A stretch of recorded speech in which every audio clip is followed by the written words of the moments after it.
17 milyong boto sa pagkasenador ang hindi binilang sa katatapos lamang na Bilang Pilipino 2025 dahil sa overvoting.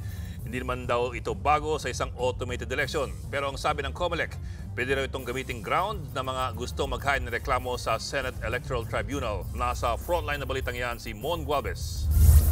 Aabot sa 17 milyon ang overvotes o sumobrang boto sa pagkasenador sa katatapos lamang na Bilang Pilipino 2025. Mula ito sa 1.3 million voters na nagkamali matapos lampas sa 12 naiboto nila sa pagkasenador.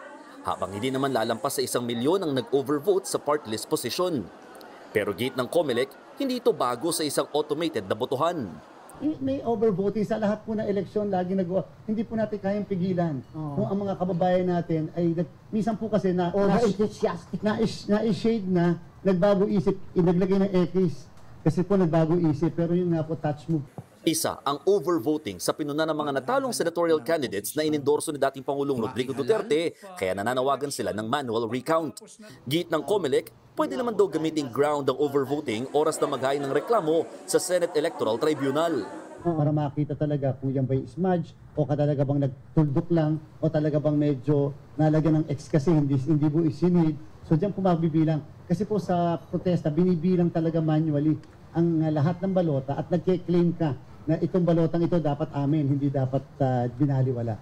Pero nauna nang sinabi ng COMELEC na wala silang natanggap na reklamo na magkaibang lumabas sa ballot image kumpara sa election results ng isa-isa itong ipinakita sa mga presinto. Sa katunayan, mataas na grado pa nga ang ibibigay daw ng COMELEC sa naging election provider nito na Miru.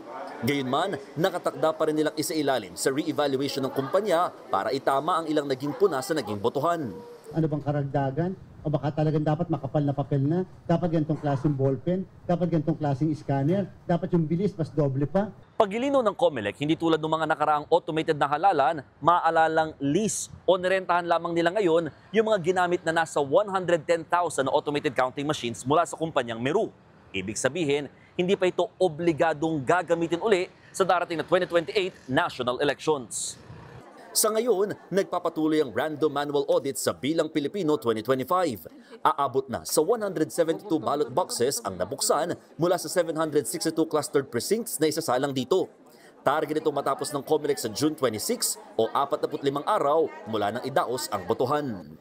Nagbabalita mula sa frontline, Mon Gualvez, News 5. Mga kapatid, Ed Lingaw po, maging maalam at may pakialam sa mga napapanahong balita sa ating bansa. Para sa mas malalimang pagtalakay at paghimay sa mga issue at headlines, tumutok lamang at pag-subscribe sa social media pages ng News 5.